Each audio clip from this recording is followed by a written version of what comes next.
do, welcome, first of all, welcome. We're gonna do some Hatha yoga, which all yoga that involves poses or breath, body in any way at all, separate from meditation, is technically Hatha yoga. But when I am talking about that, specifically there are two things that are defining it. One is that I am going to kind of rely on some of the practices that were particularly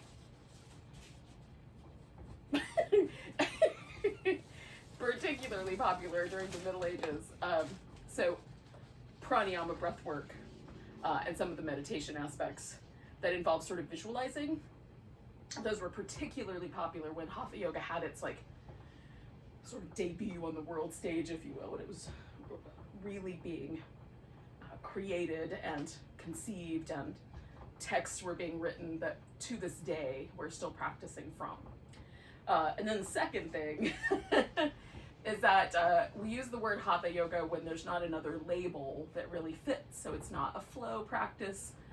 It might be gentle, but it doesn't have to be. It might be slow, but it doesn't have to be. There's not an exact box that it fits in. So there'll be elements of yin, there'll be elements of gentle yoga, there'll be elements of restorative yoga, there might be elements of flow as we move into the spring. For now, though, we're going to focus tonight on a kind of heart-centered practice. So we're going to do some breath work, sort of designed to get us in touch with this kind of region, or some meditation that sort of gets us in touch with the lungs and the heart and the region within this kind of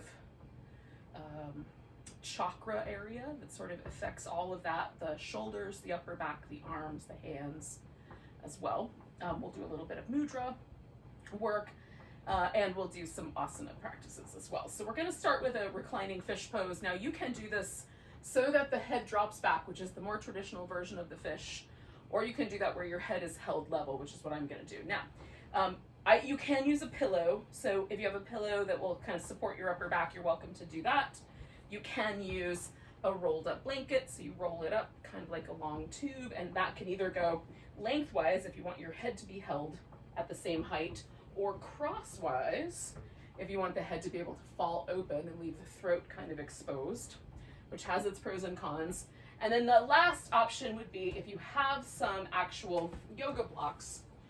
They make great sort of fish pose supports as well. So one yoga block would go under your shoulder blades, and you can have it so it goes crosswise, so it kind of fits wide, or you can turn it narrow, so it sort of fits almost right between, and the edges of the shoulder blades will sort of nestle onto the block. You don't want the bottom of the block to be any lower than the bottom tip of the shoulder blade, so this is going to support the upper part of your back, like, and maybe even the base of your neck, if you do it narrow-wise. This way, it'll mostly support just that kind of area right between the shoulder blades, rhomboid, middle area of your trapezius, and the bones themselves, kind of resting on the block. And then you can use a block for your head, or not, depending on how you want it. And you can hold yourself up at a higher, like there's a 6-inch edge on the block and a 4-inch edge, and some people may even have little 2-inch blocks, so you even have a smaller profile to work with. Okay, so all of that, those are all the options. I am gonna do the pillow option because it is comfortable and I like it. And it's just about the exact right amount of fish pose for me. So I have if you have a narrow torso or small torso, you might need a different layer of the fish compared to a larger, longer torso. Okay, so I'm gonna still put that in the same place though. It's like right up there where the bottom of my shoulder blade is. It's gonna go right up against the bottom of the pillow. So the edge of my shoulder blade, the little bottom tip or edge, is right on the edge of the pillow. And this gives me a more pronounced back bend, even though this pillow is a little squishy. I still have a back bend, so it feels like the fish pose. And then we'll pause for a few moments and just relax. Now, you can play with how much back bend you get by adjusting the pelvis. If you sort of tuck the tailbone under a little bit and then stretch your legs back out, it'll go back where it came from, but maybe not as sharply. If you tilt the front of the pelvis forward and put more like the bottom edge of the sit bone on the floor, it's going to increase the sensation of the lumbar inward curve, that lordotic curve. So you can decide sort of where that should fall as well. I try to go for something that feels kind of neutral, like it's the right amount, somewhere between like too much and not enough. The Goldilocks spot for my lower back. So there is a back bend there, but it's not particularly pronounced or and definitely not prickly or uncomfortable at the sacro iliac last lumbar vertebrae area. That's the most, that L5S1 area tends to be the most sensitive. So if that's a sensitive area for you anyway, you can even put a pillow or a little blanket under the hips to adjust for that.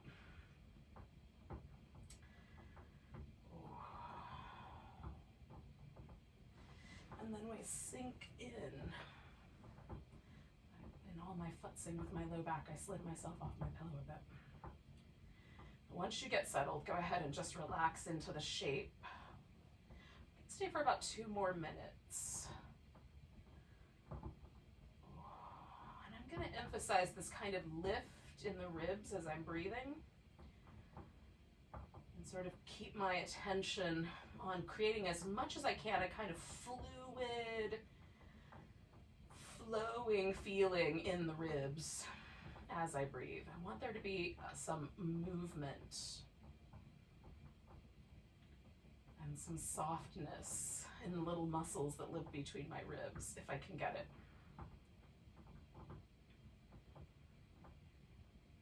The rib cage is an area that can get really stiff and tight. The upper back, the kind of spaces, especially some folks will find it happens kind of up around the 1st to 4th rib, up near the collarbone. There'll be like some stiffness and some lack of mobility. So we're just trying to use the breath as a kind of way to encourage fluid movement in the rib cage and the intercostal muscles between them.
About 3 more breaths.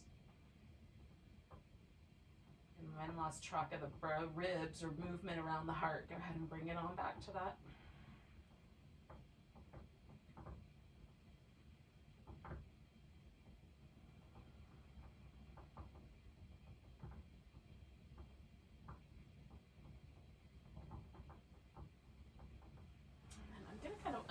this a little slow, so I'm gonna bring my feet to the ground, roll over, pull the pillow out, and for a little while, I'm gonna hang out on my back. We're gonna wind up doing a side bend, a kind of reclining side bend. We're gonna stay in this kind of territory of the rib cage, but also the side waist and the outer hip. We'll kind of add that in. So we'll probably come to a seat in order to get to that pose, but ultimately we're just gonna lay on our side. So if you want to watch the screen laying on your side, you certainly can, and then decide how much movement you want to do. For now, though, I'm going to give myself a little like rock on that spot where the pillow was, and a nice big stretch. And then if there's any of a sense that you just need to wait a little longer, like maybe there's a little bit of sort of slight discomfort or stiffness or anything like that around your back, definitely you're welcome to just hang out for a little bit longer. When you're ready, you can see what I'm going to set us up with. So we're going to need some sort of a prop. It could be a rolled up blanket. It could be a little stack of pillows. It could be a yoga block.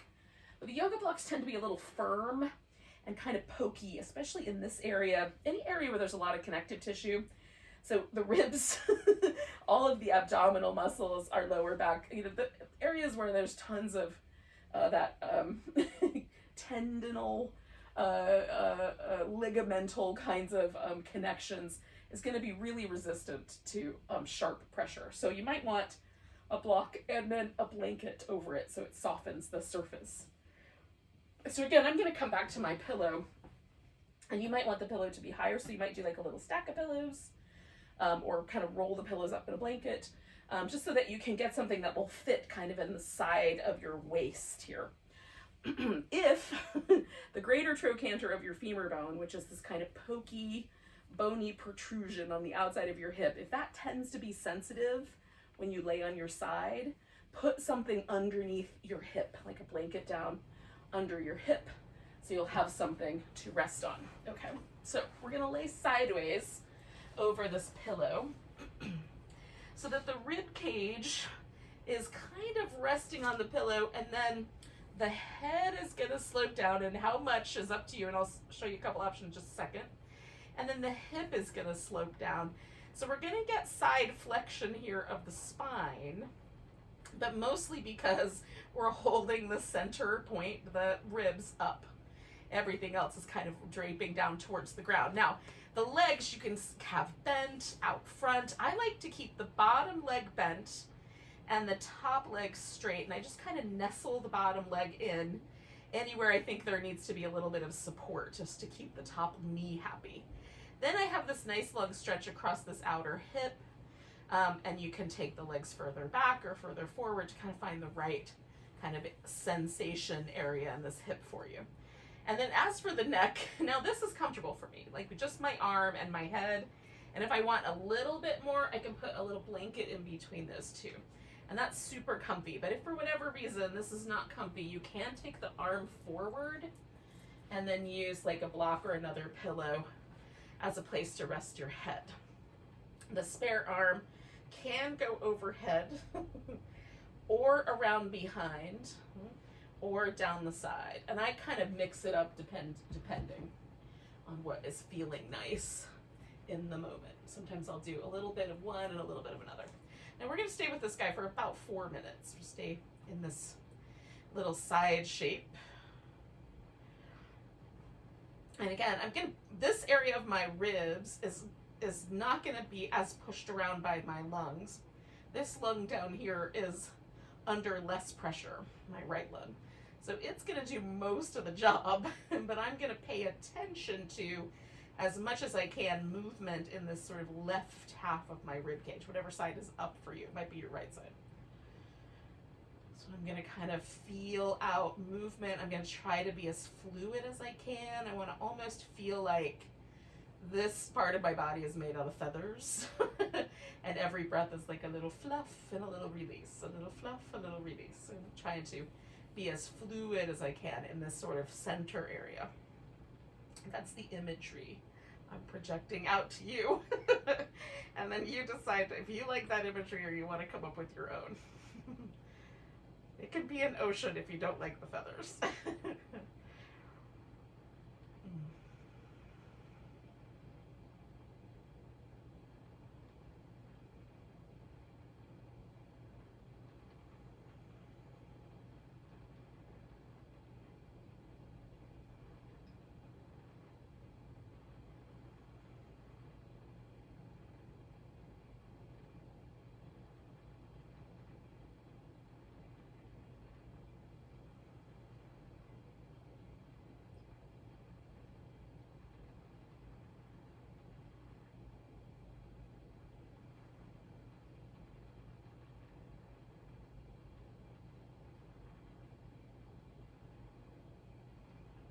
We're about halfway.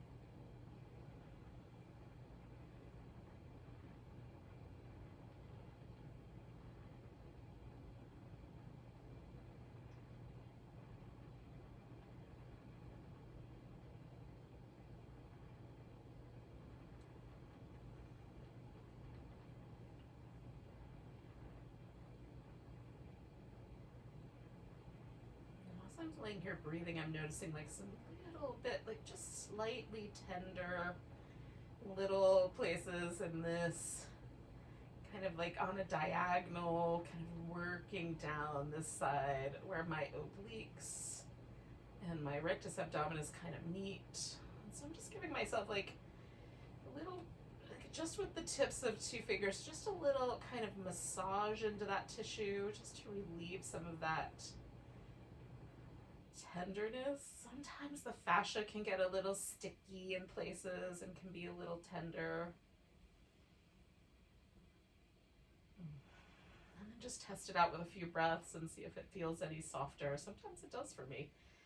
And sometimes the method, instead of going back and forth, which is my preference, but sometimes a nicer method is to just pull downward. So you're just going to kind of pull in the direction you feel. Like if there's discomfort, if there's not here, but maybe it's somewhere else, you can work with a different spot. Just kind of work in the direction that you feel the sensation moving in or pulling against.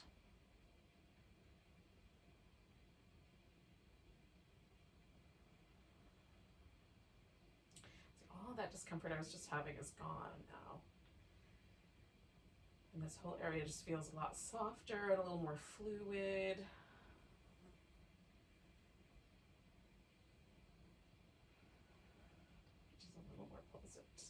So we're going to take like 2 more breaths. Now we're going to come out of this into a seated position. We'll do it step by step. So with my exhale, I'm going to kind of bend my knees and swing my legs out in front of me, and then I'm just going to push myself up to a seat.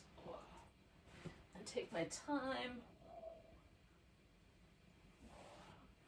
I'll let gravity help me get there.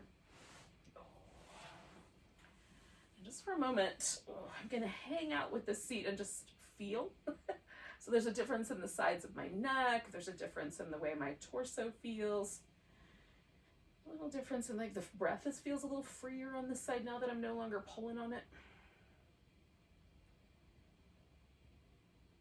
So just notice for yourself what you kind of ascertain about what happened to your pose. Or your body within that pose anyway.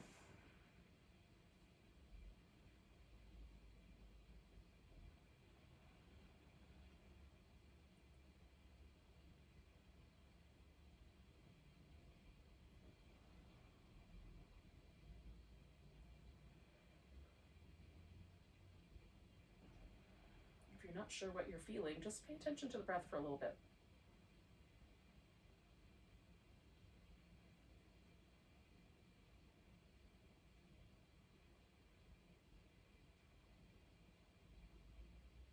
any right or wrong answers there.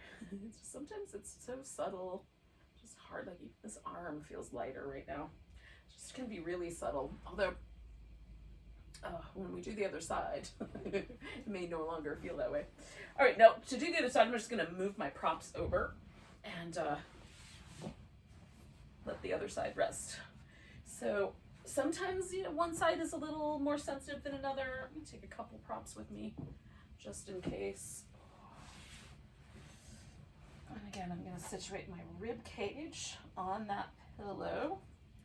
Try out just the arm and my head, and do I want to stick a blanket in between? Sometimes it just is a little nicer on the like flesh of my my like deltoid bicep area, just to have that little extra bit of padding there against my hard skull. And again, so right now it's mostly just my ribs.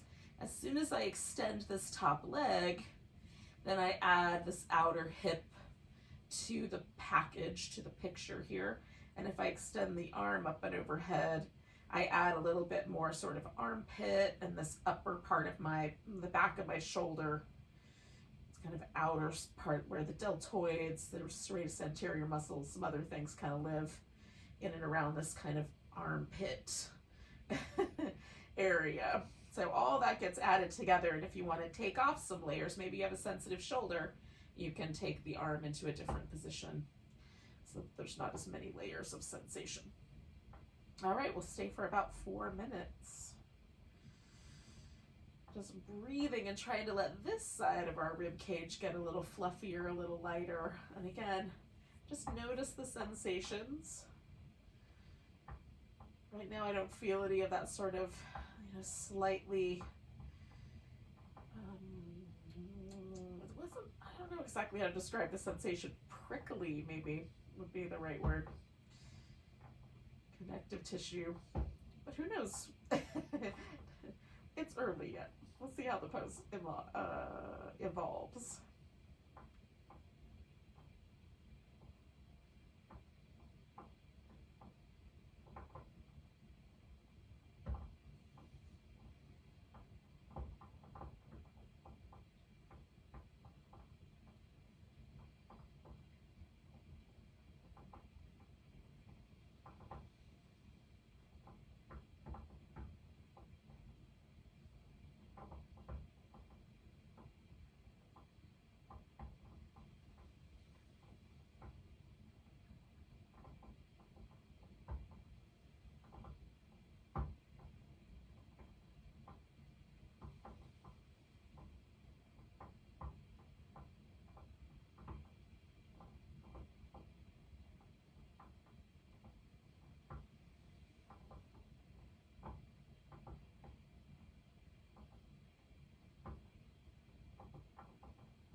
We're about halfway.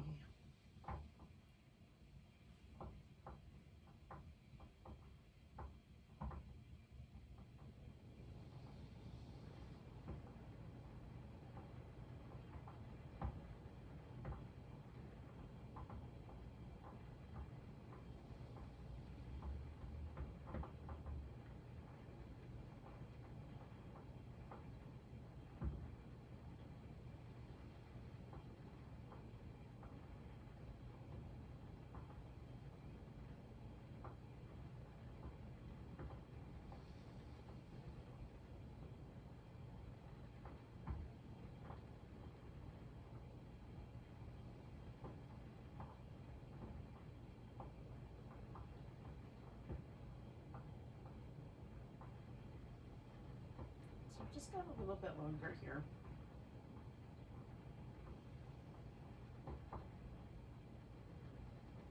Maybe just come back to noticing the breath.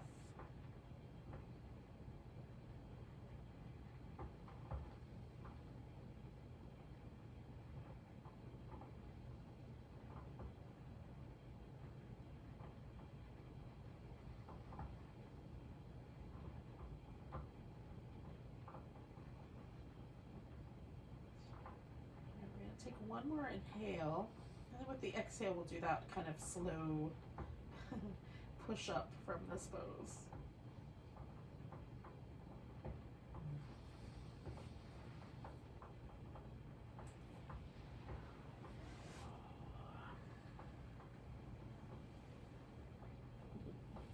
And then you can hang out in whatever version you like.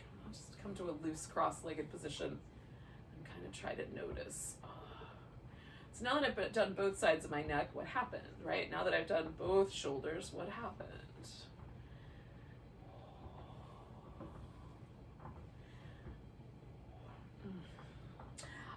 I forget sometimes how much I like that side bend. It's super passive, really different than a lot of the other side bending work in terms of like how the spine responds, for me anyway. It's a very gentle and yet is strangely freeing in terms of the sides of the body, the kind of flank of the body. So it provides a little bit more sort of fluidity, kind of sense of movement for me anyway, in my rib cage. And so again, when we're talking about the heart, at least from a kind of chakra perspective, we're talking about everything that lives in this area. So all the fascia, all the muscle, all the nerve endings, all the organs, companions that live in there with the heart. Lungs, nestled in, there might be a few other little things. Little pancreas, gallbladder, other kinds of critters that might be nestled in and amongst everything, but particularly the heart and lungs.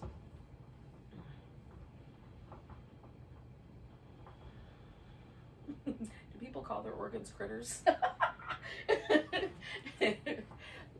I have spent a little too much time thinking about them that way. It's like separate living beings that somehow I am roommates with. In any case, that's a rabbit hole. I'll just drag myself back up out of there. So we're gonna do some seated work, but the seated work may involve some hand positions or arm positions. So I'll let you kind of feel that out as we go. So we're gonna start with, I am gonna do a kind of version of the cow face that in the yin world is called square pose, or in the regular yoga world, sometimes it's referred to as fire logs or double pigeon, and it's a stacking up of the shins.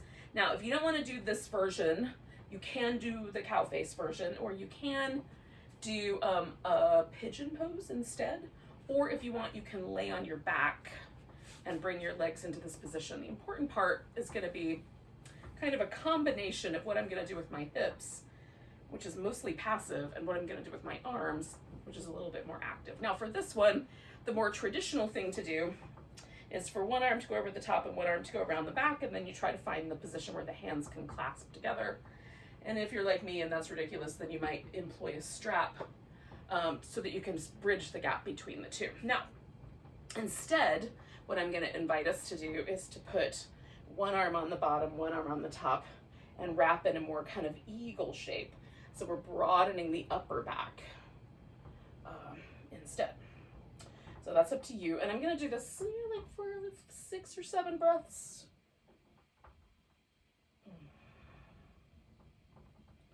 It's not a terribly long time. I like the way gravity sort of pulls this forward with this particular version of the pose. If you're doing a different pose, you might have a different experience, which is fine. They're all great. Just enjoy whatever experience you're having.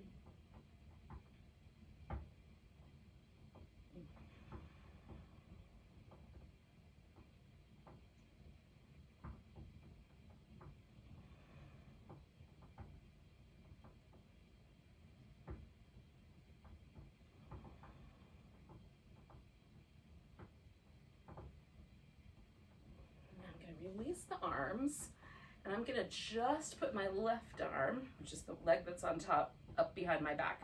You can do both. I'm gonna just do the one because I have pretty sensitive shoulders. So this is gonna be enough.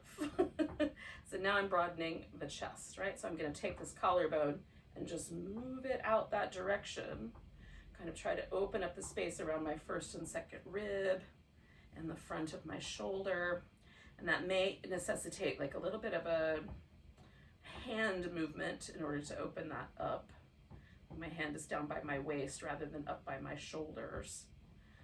So your arm may go at a different angle to feel that same sort of broadening there. And again, I'm sort of doing that against the gravitational pull of the pose going forward. I was using gravity with the last one, and now I'm kind of pulling away from it. Still using it, but in a very different way. And then again, like another 4 or 5 breaths.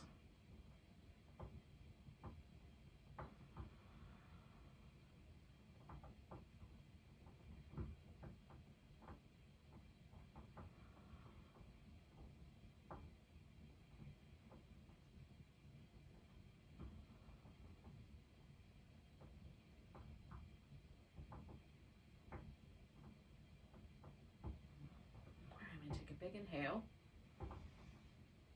undo my arm, come all the way back, lean back and undo my legs.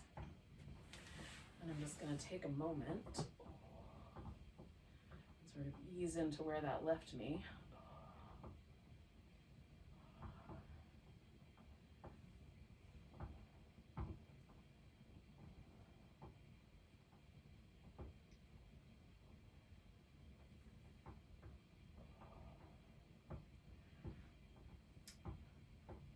So again, I like comparing, like if I've done things on one side but I haven't done the other, I like comparing. And right now as I compare, this shoulder feels like it's about 2 inches lower than this one. And there's a little bit more of a sense of aliveness to the tissue of this arm. It feels kind of vibrant, a little effervescent. I'm aware of every single muscle, but in a kind of interesting and cool way. See what's true for you. All right, so I'm gonna do the other side, stacking my legs up here. And again, I'm gonna take the arms into this kind of eagle arrangement for the first little bit of this pose. And then if it's like hard to catch hold again, you can use straps in a lot of different ways. One way that might be interesting, if it's just causing tedium for your wrist or your thumb, is to sort of, I might have to fiddle with the size of it, but I can use the strap to kind of hold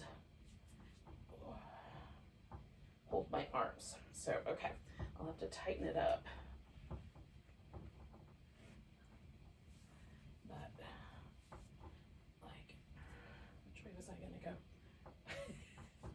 This way, I think. I can kind of encourage the strap up my arm, and it'll kind of hold me in place so I don't have to do as much of the work. I can kind of lean into the strap and then let it fold forward so I don't have to hold on. So that's a possibility. You can bridge the gap between the two hands and hold the strap that way. Some days everything kind of gets in the way with holding a pose like this.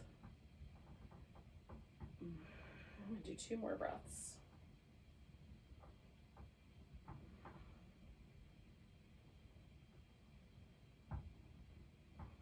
I'm gonna take just my right arm and put it behind me.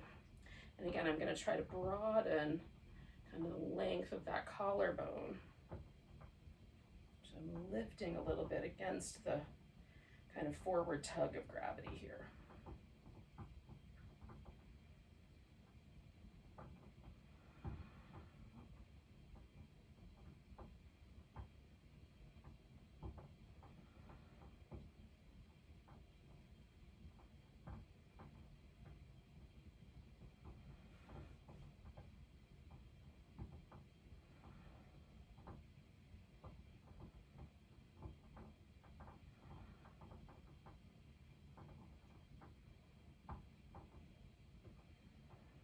2 more breaths.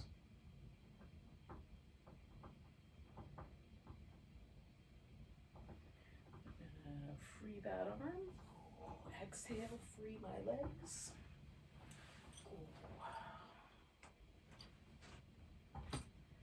And then take a moment and just feel where that lands itself. So those are kind of whole arm mudras. There's a couple of, there's a reverse prayer where you put the palms together, and that can be behind the back. In front, it's just prayer pose, or Anjali Mudra. This one usually accompanies the eagle pose, but you can do that independently. And again, there's this one that usually accompanies the cow face pose, and again, you can do that one independently. The rest of the mudras that we're going to play with are going to be more aligned with the hands, and we're going to do them in a cobra. So we're going to play with some things that it might angle out in a particular way. So I'm just going to show you the first one, which you put your thumb and your pinky together, and then you put the base of the palms together, and the fingers are just kind of spread out like a little flower. There's a couple different names for this. I've always called it the Lotus Mudra, so it's like a little lotus flower coming up out of the pond. And you can make it a bud too, so you can put all the petals together. If you don't want to spread them out, you can just let the little bud hold out together. There's a slight difference for me, but you can check it out on your own. So we're gonna start with maybe some cat shapes, maybe do some child's pose. If you want to do a little downward dog, something like that, you could do that first. And then when you're ready, because I need a little transition between the last pose and the Sphinx Cobra. When you're ready, we'll take a little lay down on our belly.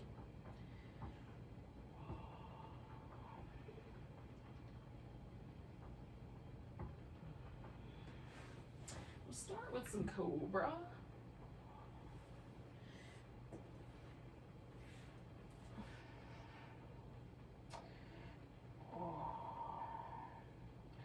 My favorite thing to do in Cobra right now, it's been my favorite thing for a while, but it's just good, is to start with some fluid movement in the shoulder blades. I don't want there to be a real stiff kind of relationship in my upper back. A lot of times we try to pick the Cobra up either from our neck or we try to push it from the arms. And really, it's called Cobra for a reason. And Cobras, they kind of start their lift from about halfway down their body, right? So the lower half of their snake body coils up to provide a surface, some roots, if you will. And then, like the top third or the top half of the snake, at most, lifts itself up off the floor. So there's a instruction there just by calling it Cobra pose. And that it's instructing us of a kind of way to approach. Now, does that mean you can never do the pose any other way? No, of course you can do whatever you want. But I like sort of trying to figure out, like, why would a pose be called that? Because there's a gajillion other kinds of, like, you could call it, push up, pushing up pose, arm standing pose. That's not what it is. It's Cobra. So there's a reason for that. So roll through a few of those, maybe 3 more, maybe 2 more, whatever you like. See about that kind of relationship to a fluid upper back, a kind of emanating from the center of the body, the kind of right behind the navel, or just at the pelvis, and flowing up toward the head, right? And what does that feel like when your Cobra starts there? And frees itself up around the top of the body. And then when you're ready, we're going to take a Sphinx, and I'm going to bring my forearms together and do that little Lotus Mudra. It might become like a little blooming lotus. It might go into a bud. And then flare open with my breath, or I might just hold it steady. I might do some of each. I haven't decided yet. If this is too much, you can lower down. Put like a little pillow or something, a little, you know, folded up blanket underneath of your chest and just extend the arms all the way out. So that could look like this. There's a little bit of a back bend there. I might want a little more head support myself, but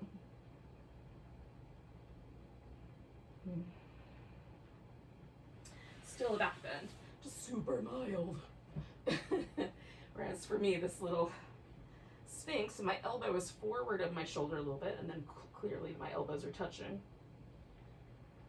So that adjusts my shoulder in a particular way, my armpits in a particular way.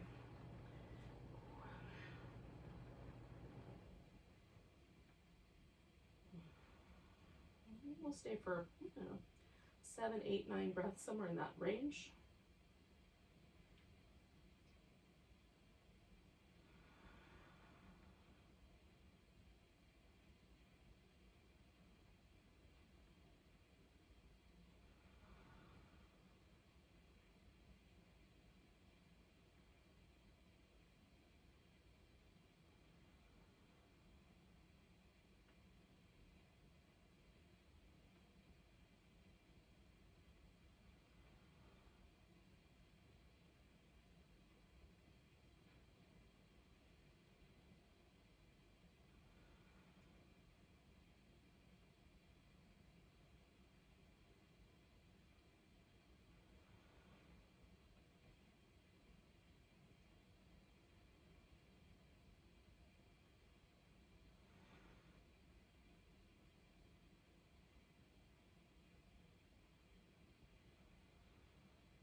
Now, I'm going to come out of my cobra and hang out in a crocodile for a little while, which is just forearms crossed, arms, forehead resting.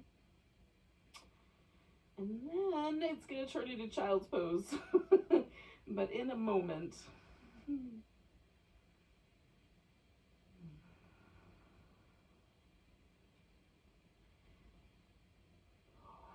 You're welcome to stay in the crocodile a little longer. Stop halfway to child's pose. Do some little cat shapes.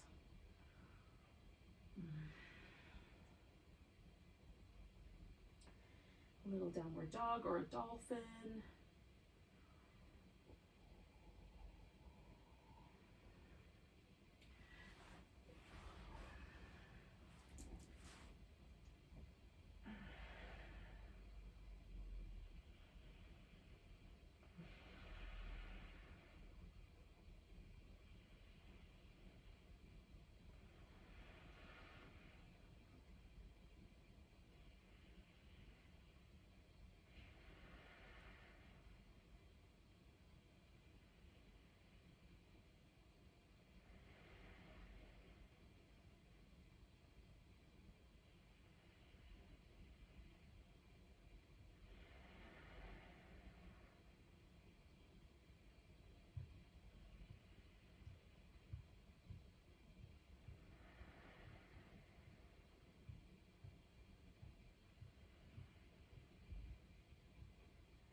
All right, friends.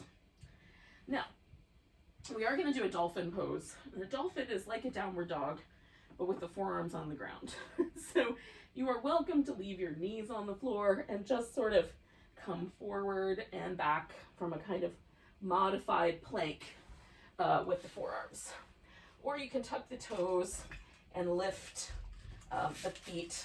We'll lift the knees and kind of pedal the feet.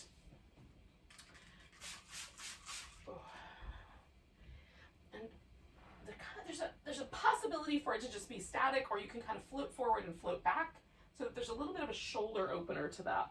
You can lace your fingers together or put the palms down on the floor, whichever you prefer. Sometimes I like one, sometimes the other.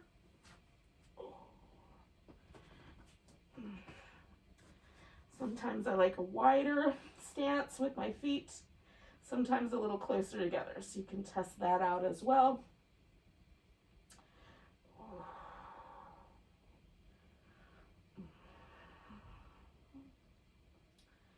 Now, depending on your body proportions, your head might get real close to the floor, or it might not.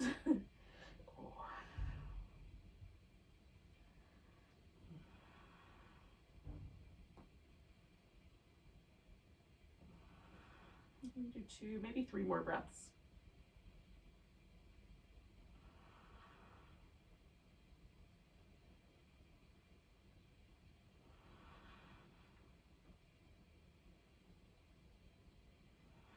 Now, I'm going to come back to my child's pose.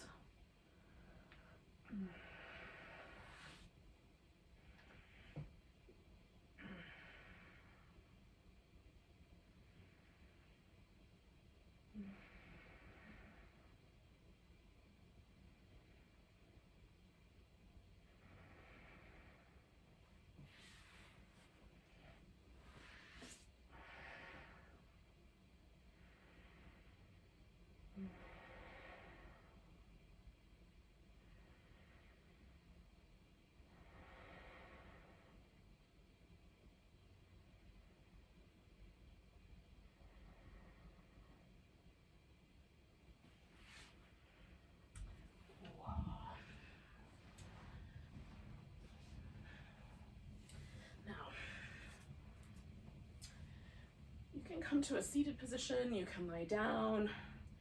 So whatever you're going to be most comfortable with the meditation. I always like to sit for meditation because laying down for me is just like pay no attention to anything, just float in the infinite space. Or potentially a nap, depending on the circumstances. But for tonight, it would just probably be infinite space. So choose for yourself what you think is going to be the right thing. And then I'm just going to invite you to rest with your palms up. So if you're laying down, rest with the palms up. If you're seated, rest with the palms up. So there's a kind of openness. The fingers can be allowed to sort of soften, like little curls. So we've got like little flower buds, little floaty flower buds.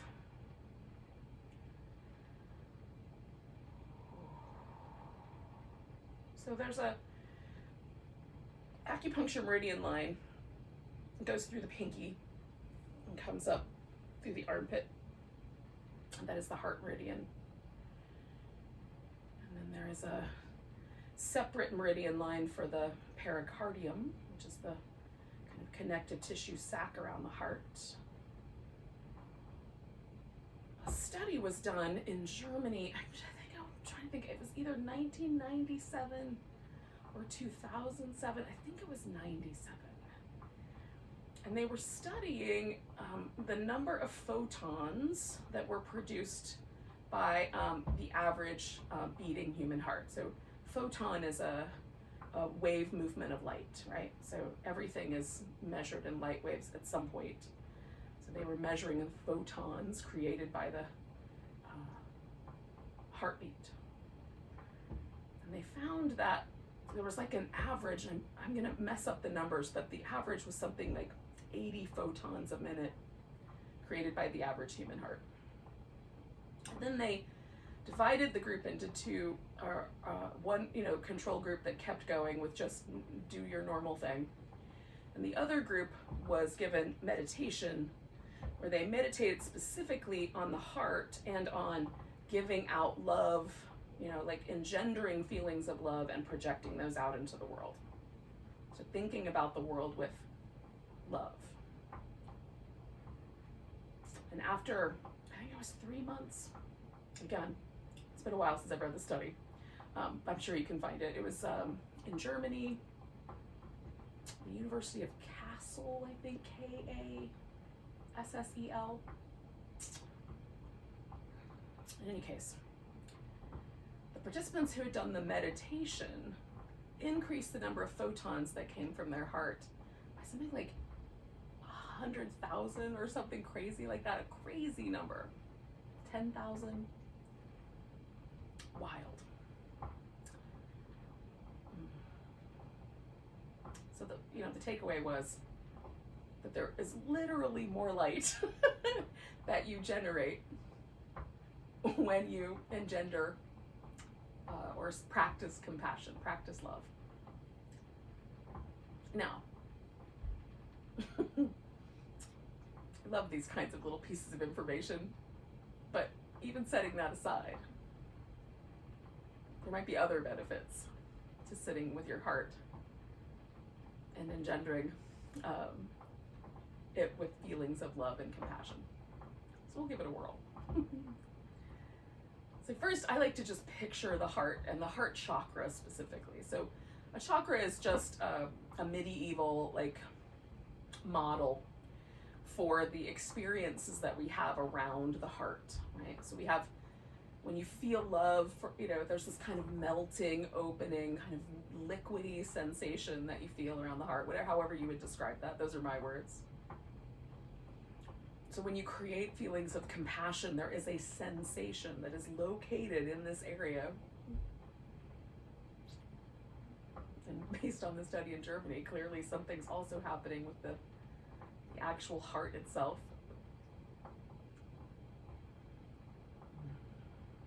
Or our nervous system at the very least.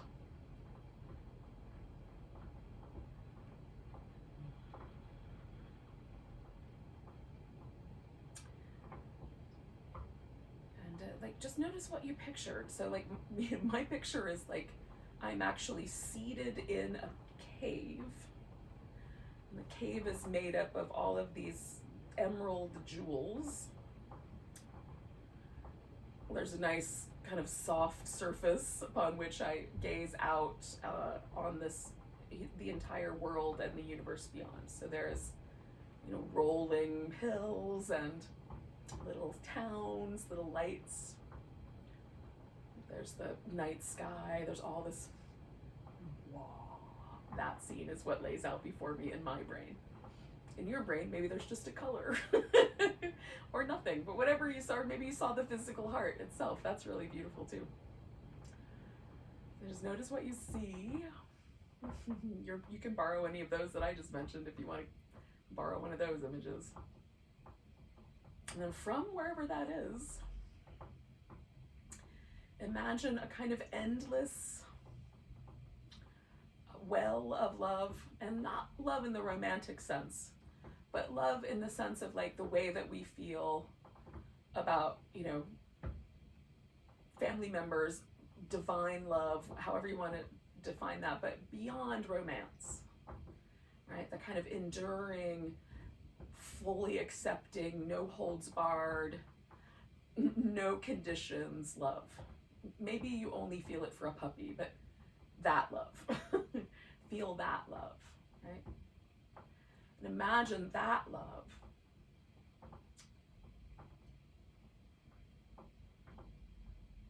coming from your heart out into the whole of the universe.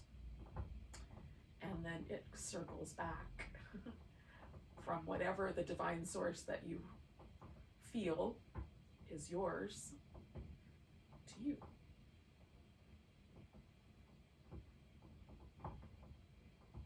And so your palms are receptive to that love, and your heart is circling it back out.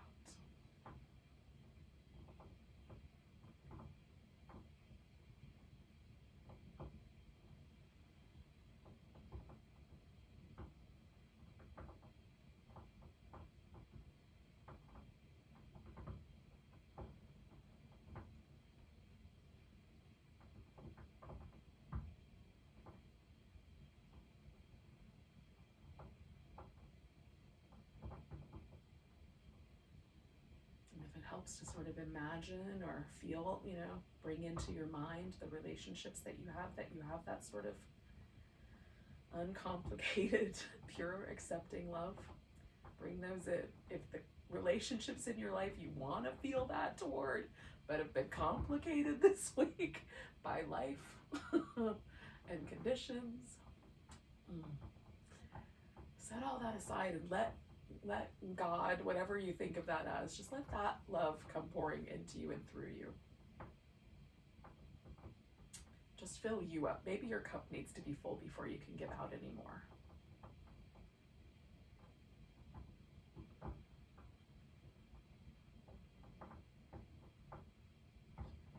And if your heart was only producing like 80 photons a minute, now imagine that you're producing 100,000 photons a minute. Just photons of light going out with each heartbeat.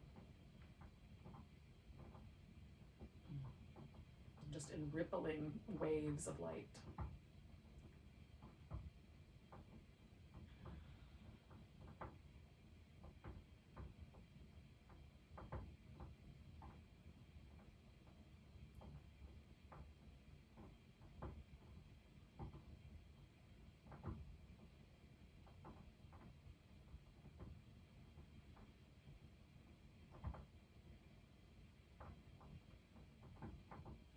Take your left palm, make a little cup out of it, and put your right palm into that little left palm cup. And touch your thumbs together. If you need a little extra support, you can put like a blanket in your lap. Or, you know, to support your elbows or something like that. And then just fill that little well that you created with your palms up for you.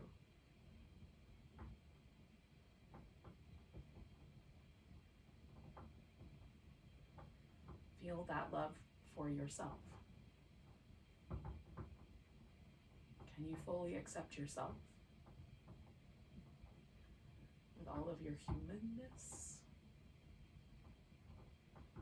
with all of your perceived flaws?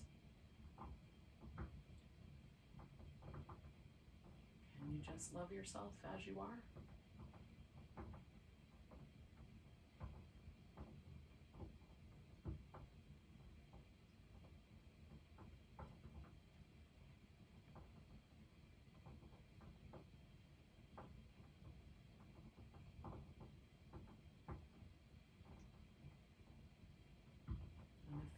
Is, I don't know.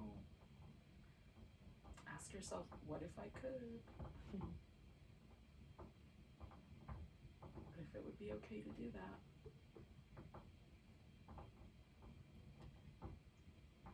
And let that kind of work on your mind a little bit over the next day or two.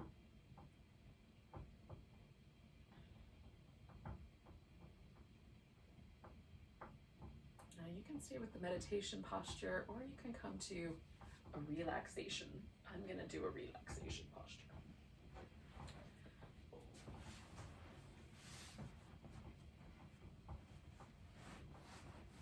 Make it nice.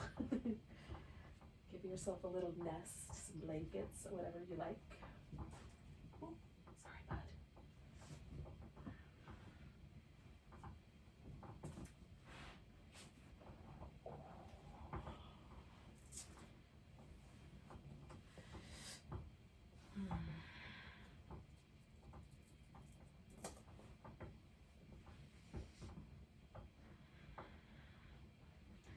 If you were already in the relaxation posture, you can decide that you're going to rest your hands over your heart if that's a comfortable way to rest them, or kind of over the ribs. For me, over the ribs works better because I have to lift my elbows off the floor to get my hands to my heart, which is somewhere in the vicinity. And just kind of let your palms, because we've imbued them with all this energy now, let your palms just rest with you, or if you prefer, you can keep them alt on the ground. For me, this is almost like a little personal hug, a little self-hug.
moment just to notice your breath.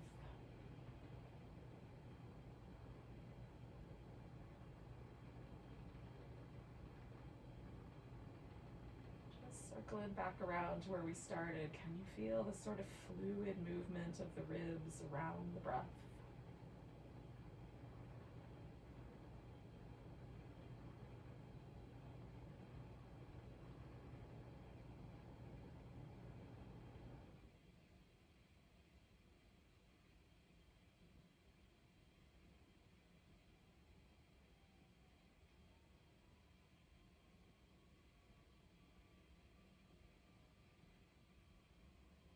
Take a nice big breath. Let go with a big sigh.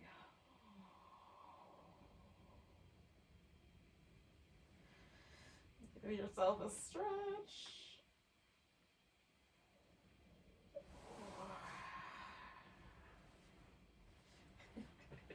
Eventually, we'll join up together in a seated position. Take your time.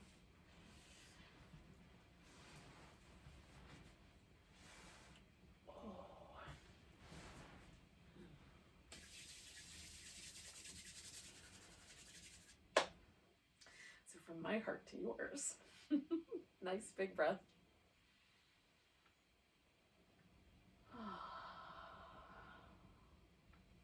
Namaste. Thank you so much for joining me.